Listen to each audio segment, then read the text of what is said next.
E aí, gurizada, tudo bom? Estamos Coração gremista, o grupo de WhatsApp que virou canal no YouTube. Sou o Chico Isidro, aqui à esquerda o Wilson Rosa e à direita o Nildo Júnior. Mas não são posições políticas, tá? É apenas uma posição na mesa. É porque não dá pra ficar todo mundo na esquerda. E hoje nós seguimos essa saga de Copa do Mundo.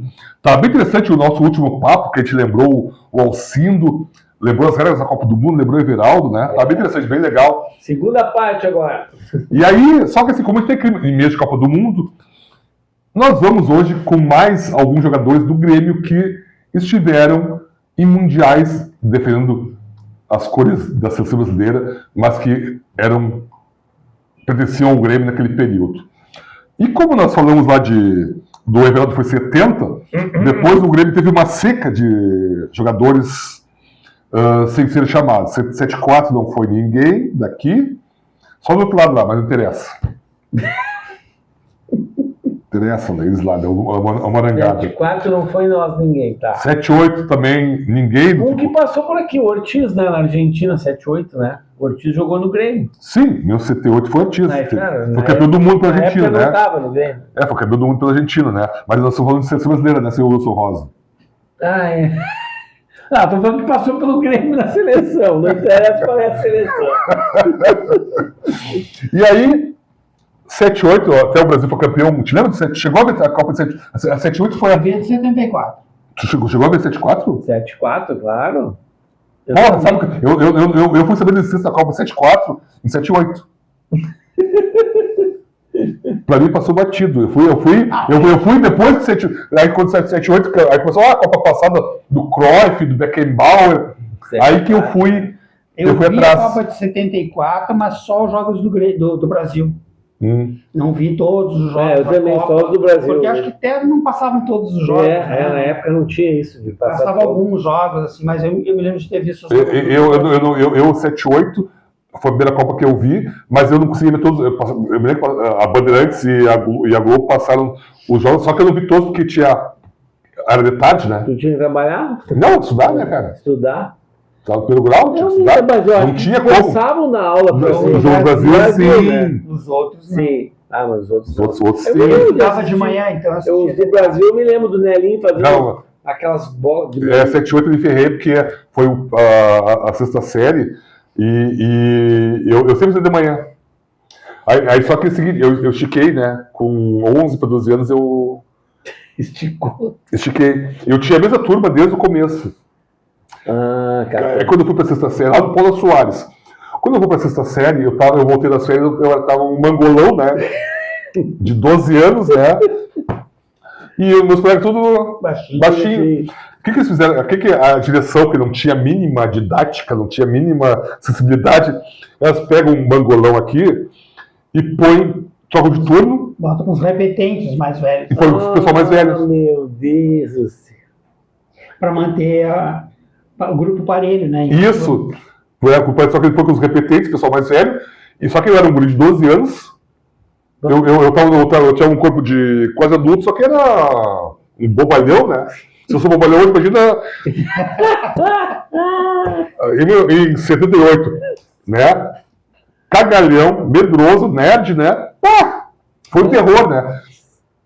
Resultado. Rodei, né? Tudo. Aí quando eu rodo, aí a mãe me ligou, a mãe foi no colégio e falou, olha só o Chiquinho, O Chiquinho, 2 metros de altura. 2 metros de altura. Aí as pessoas, realmente a gente errou nesse caso, e me colocaram de novo para amanhã. Só que a turma já tinha... Ah, sim. A turma já tinha adiantado. A turma já tinha adiantado. Eu consegui, alguns foram rodando depois do período, eu consegui buscar alguns, né, na 7ª, 8ª série, mas os outros não teve como, né? Mas tudo bem. Depois da vinheta. Depois da vinheta... Eu ia falar e esqueci da vinheta.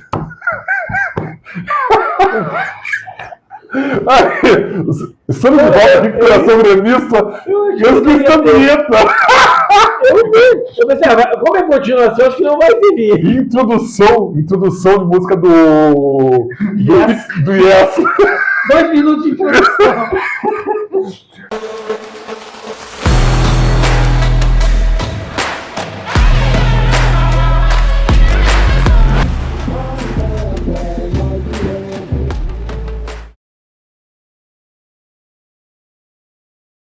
Então fazer o que, Senildo Júnior? Deixa aquele like, entra e te inscreve no canal, aciona o sininho, compartilha com os amigos e deixa um comentário. Isso aí. Dito essas palavras mágicas, agora vamos para Agora vai começar o programa. Agora vai começar o programa. Desculpa, pessoal, eu comecei a viajar na maionese aqui. Eu comecei a viajar na maionese e tem aquela coisa, né? Como nós somos tudo velho já, a gente lembra as coisas lá de trás, né? Tem muita história aqui, né? Tu te lembra de como almoçou ontem? Não te lembra de como almoçou ontem, né? O quê? Tu te lembra do que almoçou ontem? Do que comeu ontem? Não te lembra. Mas tu te lembra da festinha, aquela guriazinha lá do... Aí nos anos 70, 80. É isso. Mas isso. O Brasil, eu tava falando 78, né? Mas aí, 78, eles tiveram um convocado, né? E teve um que não foi e todo mundo queria, né? Isso, é. Mas aí, só que esse Da convocado, Argentina. em 1982, do Grêmio, foi o que foi pro eles em 78, né? Era reserva. Ah, o Batista. Batista. O Batista, conta como é que você viu para do Grêmio, Mildo Júnior. O Batista é um caso famoso de problema contratual, que na época não existia lei de passe, né? Então o passe do jogador ficava vinculado mesmo que não houvesse mais interesse do clube em manter o jogador. E o Batista já era um jogador valorizado na época, porque era jogador de seleção brasileira, e o Inter, ele teve um acidente em 81, né? Ele teve um acidente e quebrou a perna. Então ele ficou praticamente o ano inteiro parado. É que naquela época a gente tinha tratamento médico, né? Levava mais tempo. Então ele perdeu praticamente o ano de 81 inteiro. Em 82 ele volta e o passe dele vai para a Federação Gaúcha. E daí o Grêmio vai lá, deposita o valor, 1 milhão. que era 1 milhão de cruzeiros Cruzeiros. na época, e traz ele para o Olímpico numa coisa inédita na época, nunca que tinha não existia de o Grêmio contratar um jogador direto do Inter ou o Inter contratar um jogador direto do Grêmio. Era sempre ele saía, ia para outro time e depois vinha, né? Foi um golpe de mestre. E daí o Grêmio vai lá e tira ele, o Batista do Internacional, Tira o Batista. que estava com passe na federação. Isso, é. E o Batista do Grêmio, ele assumiu a camisa 5 e já era de seleção brasileira, tinha feito boas eliminatórias, né? Jogou a Copa de 78. Isso, é. Então o Batista, ele chega com mais no catarse, cabeludão, né? Só que o técnico era o Tele Santana. E o Grêmio já vinha com um time que era campeão, né? Campeão brasileiro, isso. Então, Isso. ele era uma reestruturação de um time vencedor. Isso. Né? Mas aí, a gente falando do Batista, quem que o treinador não quis levar naquele ano pra Copa do Mundo, que ele embirrou, não levou? Renato Portaluppi. Não, Leão. O também. Leão O também. Leão era goleiro do Grêmio titular, era o melhor goleiro do Brasil na época. Uhum. Só que aí o Tele, porque o Leão era aquele jogador que batia de frente com os dirigentes, né? E aí quem era mais turrão? Rebelde. Tele ou o Leão? Também tem outra coisa que a gente deve comentar, que a CBF é uma entidade carioca e ela não gostava muito de um time como do Sul ter 4 jogadores na seleção, que seria o Leão, o Batista, o Paulo Isidoro, que nós vamos falar daqui a pouco, e mais o Renato Portaluppi.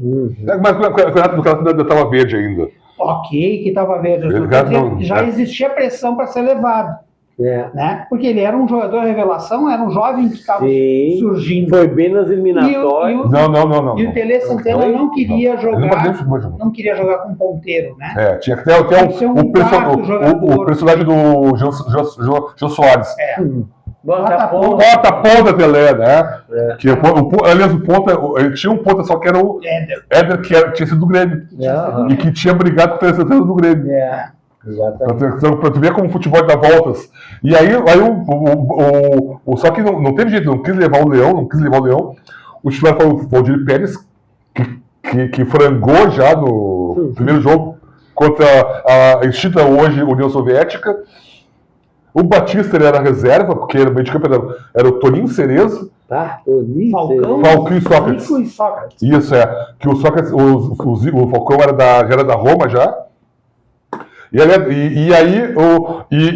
era o 4 no meio, né? Quatro no Então, meio. então não tinha ponta direita. É, Então era Serginho, E que entrou no lugar do Careca. E o Careca lesionou antes da Copa, né? Isso e o Reinaldo não foi por questões políticas. também. Porque o Reinaldo ele protestava contra a ditadura militar, já tinha de 78 já. Certo. Ele levantava o punho do Black Power. Então aí o time era Valdir Pérez, Leandro, que era o amigo baita lateral. amigo do Renato. Depois, né? Depois. Fica famoso. Oscar, o quarto-zagueiro era o Luizinho do Atlético Mineiro e o Júnior. Júnior lateral. Aí era o Eram Cerezo, os 4 meio de campo. Sócrates. Sócrates, Falcão e Zico, o Serginho, Serginho e o Éder. Baita E time. o Paulo era da reserva. E sempre entrava com o tempo em algumas partidas da Copa do Mundo. O Batista também. O Batista entrou. E o Batista tem um lance que ficou marcado Com o Maradona. com o Né? Maradona. Contra o primeiro jogo da fase semifinal. Não, na verdade não era semifinal. É a segunda fase. Porque a semifinal, porque naquela época, naquele ano mudou o regulamento. E aí passou de 78, eram 16 seleções. Em 82 passou para 32.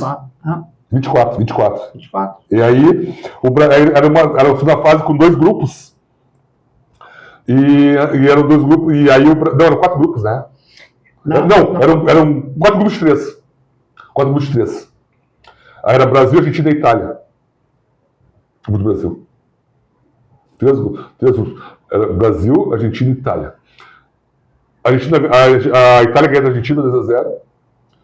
Aí nesse jogo, Brasil e Argentina, 3-1 pro Brasil. E aí o Maradona faz o quê? Ele levanta a perna lá. Não sei se aquele voador a pontapé vinha aquilo no Ele Batista. levantou a perna e aparou o Batista com a sola, assim, na altura. Ficou marcado assim. Intestino, assim. Pegou no braço. E aí, só que aí o Brasil ele vai pegar a Itália precisando só do empate. Saldo de gols. Aí perde. Mas acontece, coisas do futebol, né? E o Polidoro, o tiozinho, que veio trocado por quem? Pelo Éder. Em 1980, né? Eu me lembro quando anunciaram essa troca. Uhum. Eu fiquei, mas como assim? A gente não tinha cabimento. Os caras estão loucos. O Éder era ídolo, o melhor ponteiro esquerdo do Brasil, disparado. Isso. Ele era um cara que a torcida adorava. E o Paulo Zidoro ninguém conhecia, na verdade. Ninguém conhecia. Né? Mas o Paulo Zidoro já tinha vindo fazendo boas campanhas com o Atlético Mineiro.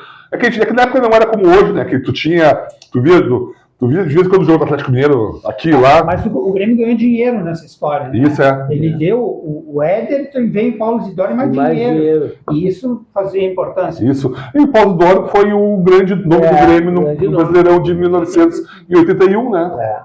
Carregou o time. Carregou o time, foi eleito o melhor jogador do campeonato, bola de ouro, da revista Placar. Paulo Isidoro. Paulo Zidoro, o famoso Tizil, que ele não falava Grêmio, ele falava Grêmio. Grêmio. Então, 2 jogadores do Grêmio estiveram naquela campanha do Brasil, que é considerado a segunda melhor seleção brasileira de todos os tempos, né? Só perde para a de 70. Contra uns dizem que a melhor seleção é de 82. Mais que a de 70, falam. Alguns, né? Alguns, mas tem gente que acha que a seleção de 2002 é melhor que a de 82, porque foi campeã. Também tem. Mas é que a de 1972, ela tinha futebol mais vistoso. Tinha. Futebol Impressionou. Uma seleção que impressionou muito. Impressionou muito, né? Até mesmo quem não era brasileiro achava como é que essa seleção não chegou à final. Não foi campeã. Porque a campeã foi a Itália ganhando da Alemanha. A Itália foi, então, a segunda seleção a ser tri-mundial. Primeiro foi o Brasil 70. Bons tempos da Itália, que hoje é uma porcaria. Não vai para a Copa 3 mundiais já, né? Desde 2014. E aliás, a Itália, desde que foi campeã do mundo em 2006, já faz 20 anos, em 2010 ela foi eliminada na primeira fase, 2014, primeira fase. Aí 2018, 2022, nem passou, né? Eliminatórias. Mas é isso, pessoal. Então, Batista aí, Paulo Zidoro, representante do tricolor gaúcho, na Copa de 82. Representante do Grêmio na Copa do Mundo de 82, na Espanha. E aí depois... E aí agradecemos e muito obrigado. E nós voltaremos com esse quadro Terceira parte. no próximo programa. Muito obrigado, valeu!